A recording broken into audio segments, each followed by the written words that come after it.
Grammar errors. Errors means mistakes. Okay, given paragraph అంటే మనకి ఇచ్చిన పారాగ్రాఫ్ ఏదైతే ఉందో, ప్యాసేజ్ ఏదైతే ఉందో దానిలోని మనం ఈ యొక్క ఎర్రర్స్ని మనం ఫైండ్ అవుట్ చేయాలి, ట్రేస్ అవుట్ చేయాలి. Okay, look at the board. Old change. అయితే చూడండి, ఇక్కడ ఈ ఎర్రర్స్ ఏంటంటే ప్రతి సెంటెన్స్ ముందు ఏంటంటే నెంబరింగ్ ఇచ్చాడు.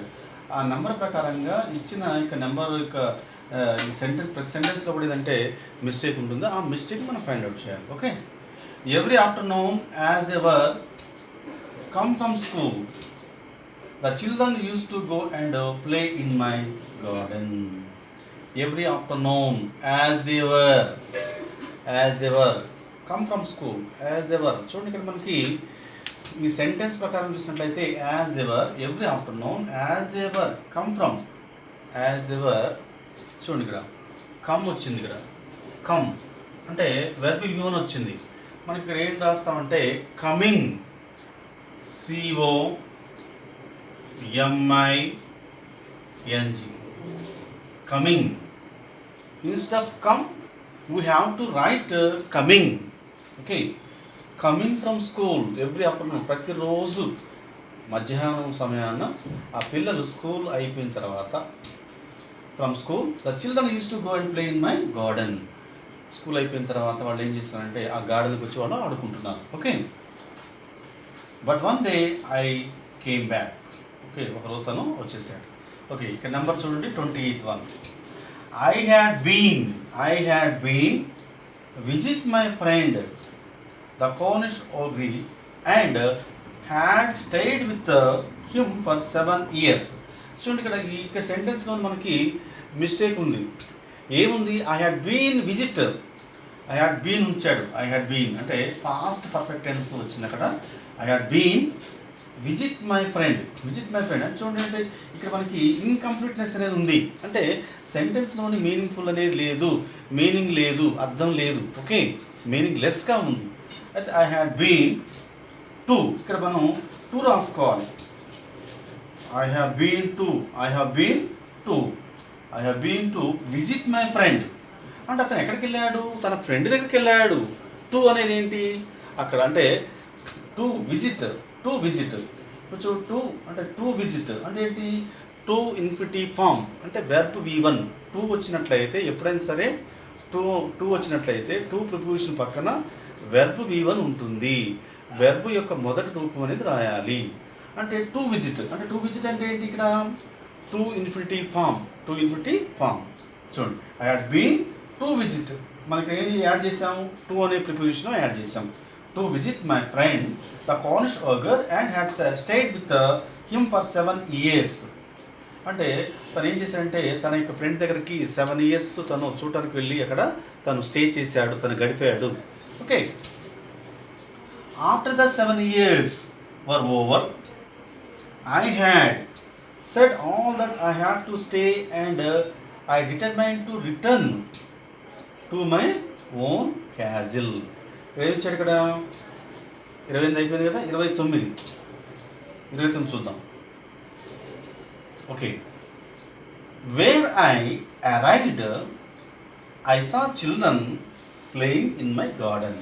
ఇక్కడ చూడండి, ఇక్కడ ఏమిచ్చాడంటే after the 7 years were over అంటే 7 సంవత్సరాల తర్వాత కంప్లీట్ అయిన తర్వాత I had said all that I had to stay and I determined to return to my own castle. అయితే తను ఆ 7 years కంప్లీట్ అయిన తర్వాత మళ్ళీ తను తిరిగి తన గార్డెన్కి వచ్చాడు, తన క్యాజిల్కి వచ్చాడు, తన కోటకు వచ్చాడు. Okay, to my own castle. Okay, where I arrived I saw children playing in my garden. చూడండి, ఎప్పుడైనా సరే మనకి ఇక్కడ చూడండి, వేర్ ఐ అరైవ్డ్ ఏంటి? When I arrived. చూడండి, ఇక్కడ మనకి వెన్ అనేది రావాలి. వెన్,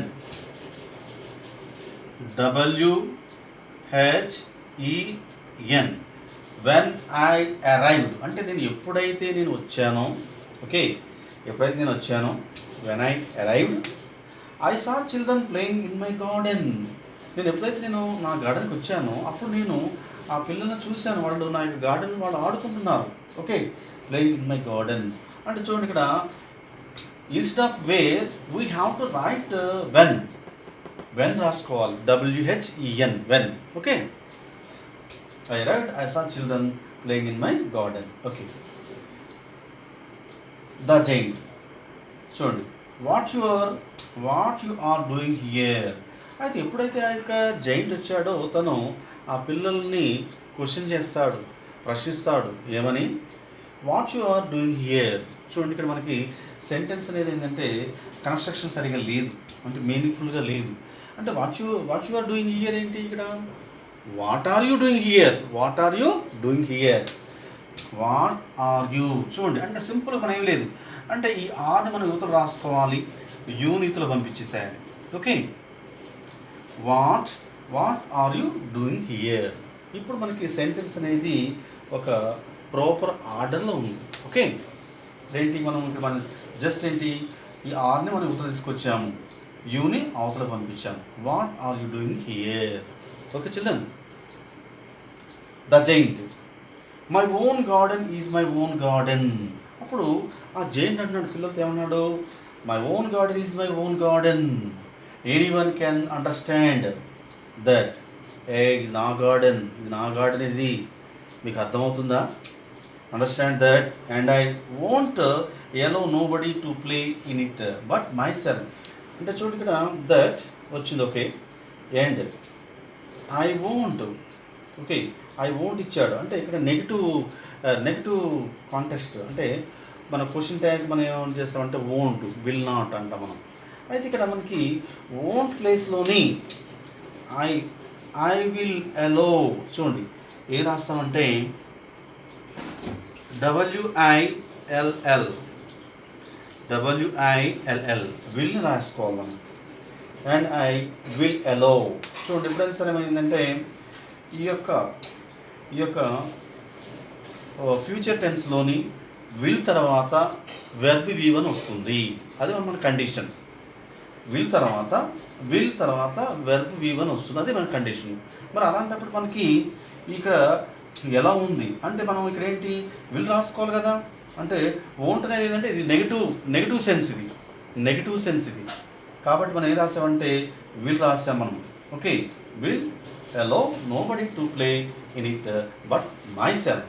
ఇక్కడ ఎవరు కూడా ఆడటానికి నేను ఎలో చేయట్లేదు, ఓన్లీ నా వరకే, నేను ఆడుకోవడం వరకే, ఇది నా గార్డెన్ అని చెప్తున్నాను. చూడండి చిల్డ్రన్, అంటే మనకి ఓవరాల్గా మనం ఈ యొక్క ఎర్రర్స్ మనం అంటే తరోగా పర్ఫెక్ట్గా చేయాలంటే మనం ఈ యొక్క టెక్స్ట్ బుక్ లెసన్స్ ఏవైతే ఉన్నాయో అవి తరోగా చదవాలి. ఎందుకంటే దాదాపు ఎర్రర్స్ అన్నీ కూడాను ఈ టెక్స్టువల్ లెసన్స్ నుంచి ఇస్తారు. అయితే ఆ ప్రతి lesson, each and every lesson మనకి 8 యూనిట్స్ ఉన్నాయి. ఆ 8 యూనిట్స్లోని ప్రతి ఒక్క యూనిట్లోనే ఒక 3 లెసన్స్ ఉన్నాయి. ఓకే, అయితే ఈ యొక్క లెసన్స్ తరోగా చదివి అర్థం చేసుకోవాలి. అయితే ఏంటంటే దాంతోపాటు ఏంటంటే మనకి బేసిక్ ఇంగ్లీష్ గ్రామర్ కూడా మనకు ఉండాలి. అంటే బేసిక్స్ మన జనరల్గా ఏంటి మనకి బీ ఫార్మ్స్, వెబ్స్ కానివ్వండి. ఓకే, అలానే ఏంటంటే have forms, has forms, had forms, do forms, అలానే మనకి verb forms, main verb V1, V2, V3 and V4 ING forms. ఓకే, మళ్ళీ దాంతోపాటు articles, prepositions, relative pronouns means relative క్లాజ్లు, who, when, where, that, whom, whose, ఇవన్నీ కూడా మనకు తెలిసి ఉండాలి, ఎక్కడ మనం ఉపయోగించాలి. అలానే ఇంకేంటంటే ఇంకొక విషయం ఏంటంటే మనం ఈ సెంటెన్స్ కూడా మనం చదువుతుంటే మనకు అర్థమైపోతుంటుంది ఆ సెంటెన్స్ మన ప్రాపర్ ఆర్డర్లో ఉందా లేదనేది. దాని ప్రకారంగా ఏంటంటే కొన్ని జస్ట్ చేంజెస్ ఉంటాయి అన్నమాట. అంటే చూడండి, మనకి ఇక్కడ ఉంది what you are doing here అని అన్నాం మనం. What you are doing here అంటే ఏంటి అంటే మీనింగ్ లెస్ ఉంది. What are you doing here అంటే జస్ట్ ఏం లేదు, అంటే ఉన్న సెంటెన్స్ మనం కొంత చేంజెస్ చేసాం. బీ ఆఫ్ ద వెర్బ్ ఆర్ని ఇక్కడ తీసుకొచ్చాం, యూని యూతో తీసుకొచ్చాం. అంటే ఈ విధంగా మనం చేయవలసి ఉంటుంది. దాన్ని బట్టి మీరు తరోగా ప్రాక్టీస్ చేయండి. Okay children, thank you.